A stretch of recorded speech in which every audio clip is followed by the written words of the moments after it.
Captain, हमें हमें और आगे नहीं बढ़ना चाहिए।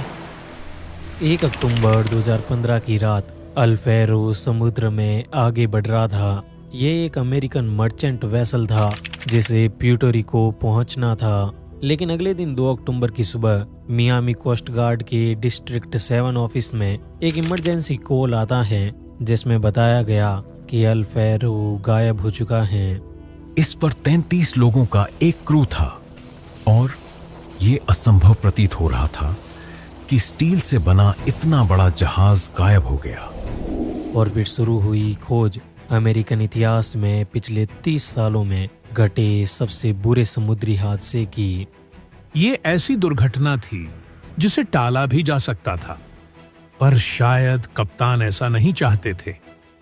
और इस खोज के दौरान इन्वेस्टिगेटर्स के हाथ लगता है अल फैरो का ब्लैक बॉक्स, जिसमें अल फैरो के आखिरी समय के दौरान कुछ ऐसा रिकॉर्ड हुआ जिसने इन्वेस्टिगेटर्स को हिला दिया। क्या हुआ था उस रात अल फैरो की क्रू के साथ और आखिर कैसे इतना बड़ा जहाज अचानक गायब हो गया?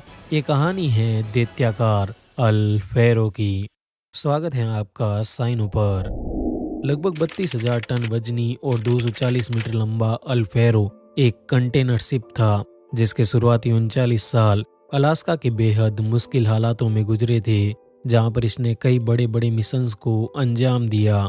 ये दूसरे खाड़ी युद्ध का भी हिस्सा था जहां इसने कई जानलेवा हमले झेले और गायब होने से सिर्फ 1.5 साल पहले इसे फ्लोरिडा के पूरी तट पर मौजूद जैक्सनविले पोर्ट पर लाया गया। सितंबर 2015 के 29वें दिन अल फैरो जैक्सनविले से प्यूर्टो रिको के लिए रवाना हुआ। इस समय इस पर अमेरिकन कंपनी टॉट मैरीटाइम का मालिकाना हक था। 1930 किलोमीटर लंबी इस यात्रा के दौरान अल फैरो के साथ 33 क्रू मेंबर थे, जिनमें से 28 अमेरिकन थे और 5 पोलिस।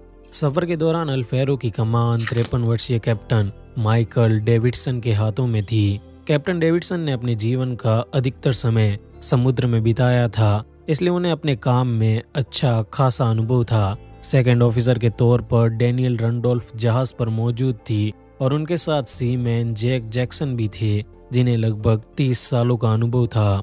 जैक्सनविले से प्यूर्टो रिको तक का 4 दिन लंबा ये रूट अल फैरो के लिए रेगुलर था और जैक्सनविले से जब इसका डिपार्चर हुआ तब मौसम भी काफी साफ था, सब कुछ ठीक था। लेकिन इसी दिन अल फैरो से 1130 किलोमीटर पूर्व में एक शक्तिशाली तूफान का जन्म होता है और सिर्फ एक दिन में जोकिन नाम का ये तूफान हरिकेन में बदल जाता है और यही इस कहानी की शुरुआत थी। अमेरिका के तटीय इलाकों में आमतौर पर नवंबर तक हरिकेन का मौसम होता है और ऐसे तूफान आते रहते हैं, लेकिन जोकिन जो 30 सितंबर की सुबह 7:30 बजे 120 किलोमीटर प्रति घंटा की रफ्तार से आगे बढ़ रहा था, रात के 11:45 बजे तक इसकी स्पीड 185 किलोमीटर पर आवर से भी ज्यादा हो चुकी थी और अब ये कैटेगरी 3 का तूफान बन चुका था। कैटेगरी 3 के तूफान बेहद पावरफुल और अनप्रेडिक्टेबल होते हैं। कोई नहीं जानता था कि अब ये हरिकेन किस ओर आगे बढ़ेगा। 1 अक्टूबर की रात 1:30 बजे ये तूफान 193 किलोमीटर प्रति घंटा तक पहुंच गया और इसके सिर्फ 6 घंटे बाद यानी सुबह 7:30 बजे मियामी कोस्ट गार्ड की डिस्ट्रिक्ट 7 ऑफिस पर टॉट मैरीटाइम की तरफ से एक कॉल आता है जिसमें बताया गया कि अल फैरो के नंबर 3 होल्ड में पानी भर गया है और बिजली भी जा चुकी है। जल्द ही उन्होंने इमरजेंसी कॉल करने भी स्टार्ट कर दिए। हमने अल फैरो से संपर्क करने की तमाम कोशिशें की पर सभी नाकाम रही। पूरी बात का तर्जुमा ये है कि इस कॉल के बाद अल फैरो गायब हो चुका था। कोस्ट गार्ड अल फैरो को ढूंढना शुरू करता है, लेकिन इस वक्त हरिकेन जोकिन बहामास तक पहुंच गया, जहां इसकी रफ्तार 222 किलोमीटर पर आवर हो चुकी थी और इतनी खतरनाक रफ्तार में कोस्ट गार्ड के लिए कोई भी रेस्क्यू ऑपरेशन स्टार्ट करना लगभग नामुमकिन था। पर फिर 2 अक्टूबर को कोस्ट गार्ड की तरफ से एक रेस्क्यू ऑपरेशन स्टार्ट हुआ। इस वक्त तूफान जोकिन की रफ्तार 160 किलोमीटर प्रति घंटा थी। लगभग 7 घंटे तक उस एरिया में सर्च किया गया जहां से अल फैरो ने आखिरी बार कांटेक्ट किया, लेकिन फिर भी अल फैरो का कोई सुराग नहीं मिला। हालांकि इस दौरान कई रेस्क्यू प्लेन बुरी तरह डैमेज जरूर हो गए। 2 दिन बाद जब हरिकेन थोड़ा कमजोर हुआ तो खोज के दायरे को बढ़ाया गया। लगभग 6 जलपोतों की मदद से 42 उड़ानें भरी गई और 4,77,000 स्क्वायर किलोमीटर का एरिया सर्च किया गया, लेकिन सब बेकार रहा। अब अल फैरो से आखिरी कांटेक्ट हुए 2 दिन बीत चुके थे। तभी एक कोस्ट गार्ड प्लेन को समुद्र में मलबे जैसा कुछ नजर आता है। हमें मलबे वाली 2 जगह मिली है, जिनके बीच लगभग 100 से 112 किलोमीटर का अंतर है। इस मलबे में एक टूटी फूटी लाइफ बोट और एक लाइफ रिंग मिली, जिस पर लिखा था अल फैरो। अब तक इस घटना को हुए 72 घंटे बीत चुके थे और जोकिन भी एक कैटेगरी 4 का हरिकेन था, जिससे जिंदा निकल पाना इम्पॉसिबल था। और इतने मलबे का मतलब भी यही था कि अल फैरो डूब चुका था। यानी अब ये भी कंफर्म था कि इस पर मौजूद 33 में से एक भी क्रू मेंबर जिंदा नहीं बच पाया। मलबा मिलने के लगभग 3 हफ्ते बाद US national transportation safety board के प्रमुख जांचकर्ता थॉमस रोथ रॉफी यूएस नेवी की एक टग बोट अपाचे के साथ इन्वेस्टिगेशन के लिए जाते हैं। अल फैरो द्वारा भेजे गए इलेक्ट्रिक सिग्नल के आधार पर उसकी आखिरी लोकेशन का पता लगाया गया। शुरुआत में तो खोजकर्ताओं के हाथ कुछ नहीं लगा, लेकिन फिर एक दिन अपाचे के सोनार ने समुद्र में 4500 मीटर की गहराई पर कुछ बड़ा सा देखा। 1 नवंबर को एक रिमोट कंट्रोल व्हीकल को पानी में उतारा गया और यहाँ पर लगभग 5 किलोमीटर की गहराई में तली पर अल फैरो था। इसकी बॉडी मिट्टी में धसी हुई थी और लगभग एग्जैक्ट कंडीशन में थी, पर इसके साथ और कुछ भी नहीं था। ना तो इसका सामान था और न किसी क्रू मेंबर की बॉडी। अब वैसे तो ये जांचकर्ताओं के लिए एक बहुत बड़ी उपलब्धि थी, लेकिन फिर भी कुछ सॉलिड पता लगाने के लिए अल फैरो की वॉइस डाटा रिकॉर्डर यानी वीडीआर का पता लगाना जरूरी था। वीडीआर ठीक वैसे ही होता है जैसे किसी प्लेन में ब्लैक बॉक्स, जिसमें कैबिन क्रू की लगभग हर बातचीत रिकॉर्ड होती है। शुरुआत में जांचकर्ताओं को वीडीआर नहीं मिलता और अगले 6 महीनों तक ये खोजबीन जारी रहती है, लेकिन अंततः 26 अप्रैल 2016 को हादसे वाली जगह से 400 मीटर दूर इन्वेस्टिगेटर्स को 60 सेंटीमीटर लंबा ये रिकॉर्डर मिल जाता है। हालांकि इसमें हुई रिकॉर्डिंग की क्वालिटी काफी खराब थी, पर लगभग 3 महीनों की मेहनत के बाद इन्वेस्टिगेटर्स आखिरकार अल फैरो की आखिरी बातचीत को समझ पाने में सफल हुए, जो कुछ इस तरह थी। हम तूफान से 33 किलोमीटर दूर है। हाँ, इसी जगह पर तो तूफान है।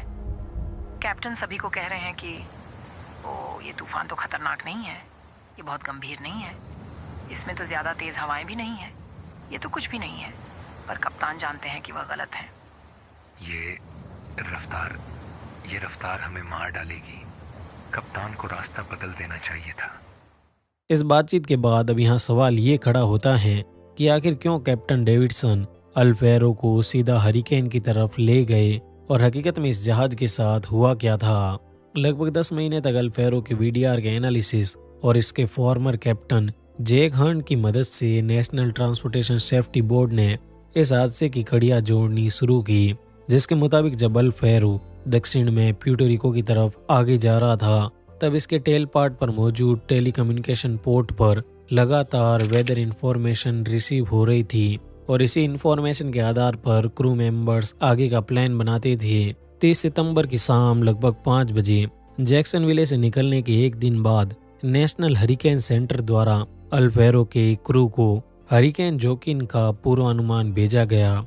इस पूर्वानुमान के आधार पर सेकंड ऑफिसर डैनियल रंडोल्फ ने अंदाजा लगाया कि अल फैरो हरिकेन से टकराने वाला था, इसलिए वे तुरंत ये बात कैप्टन को बताती हैं। उनकी आवाज में घबराहट साफ सुनी जा सकती थी। शाम के करीब 7 बजे कैप्टन जहाज को साउथ में 10 डिग्री घुमाने को कहते हैं, लेकिन वेदर फोरकास्ट के मुताबिक वे लोग अभी भी हरिकेन के रास्ते पर ही थे। सेकंड ऑफिसर डैनियल को कैप्टन का ये फैसला समझ नहीं आया और कैप्टन का ये फैसला सच में गलत भी था, लेकिन इसके पीछे भी एक वजह थी।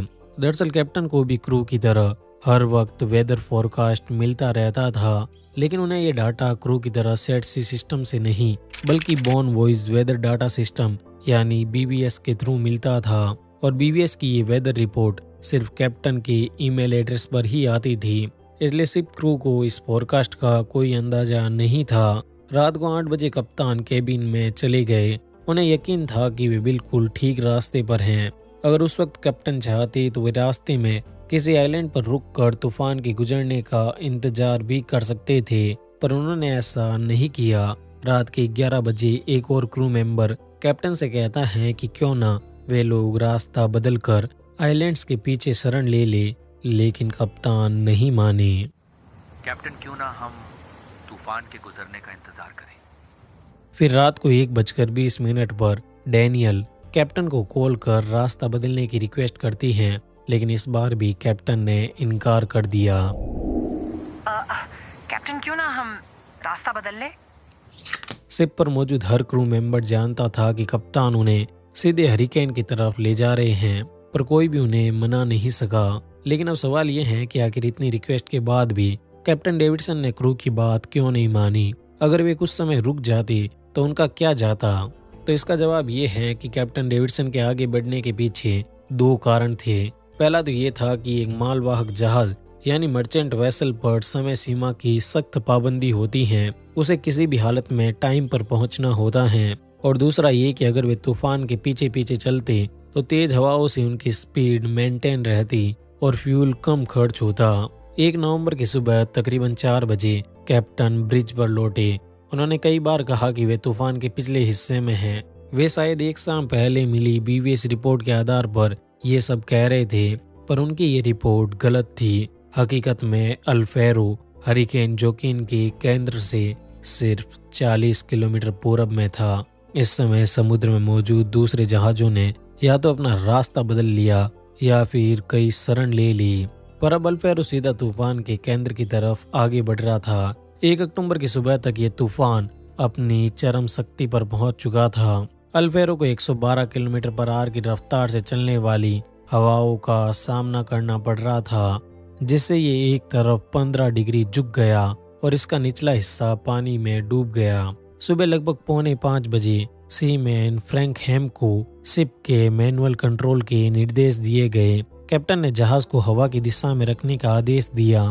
लगभग 1 घंटे बाद सुबह 5:45 बजे कप्तान को पता चला कि होल्ड 3 में पानी घुस चुका है। अल्फेरो अभी भी एक तरफ झुका हुआ था और इस झुकाव के कारण इसके इंजन को फ्यूल सप्लाई नहीं हो पा रही थी। परिणाम स्वरूप सुबह के 6:15 बजे इंजन बंद हो गए और साथ में जहाज की पूरी इलेक्ट्रिसिटी सप्लाई भी बंद। अब अल्फेरो उन तूफानी हवाओं के रहमो करम पर था। धीरे धीरे इसमें पानी का भराव तेज होने लगा और अब इसका बचना लगभग नामुमकिन हो चुका था। क्रू ने अपने भाग्य को स्वीकार किया। सुबह के 7:01 पर कप्तान ने आखिरी कोशिश के तौर पर टोट मैरीटाइम को मदद के लिए कॉल किया, पर उन्हें वहां से कोई खास मदद नहीं मिली। क्या मेरी बात किसी क्यूआई से हो सकती है? थोड़ा इंतजार कीजिए सर, पहले आप अपना और अपनी शिप का नाम बताइए। मैं माइकल डेविडसन और जहाज है अल्फेरो। ओह नहीं, हमारे पास वक्त नहीं है। क्या मेरी बात किसी क्यूआई से हो सकती है? अब काफी देर हो चुकी थी। 7:30 बजे कैप्टन द्वारा शिप की लाइफ बोट्स तैयार करने को कहा गया। जहाज के ब्रिज पर अंतिम व्यक्ति थे कैप्टन डेविडसन और सीमैन फ्रैंक हैम। यहाँ पर बेशक गलती कैप्टन की थी, लेकिन उन्होंने भी शायद ये जानबूझकर तो नहीं किया। अल्फेरो और उसकी क्रू समुद्र में समा गई। अक्टूबर 2018 में फ्रैंक हैम की याद में हैम अलर्ट मैरीटाइम सेफ्टी एक्ट बनाई गई, जिसके अनुसार किसी भी शिप का क्रू अज्ञात रहकर अपने कप्तान या अधिकारी की गलती को रिपोर्ट कर सकता है।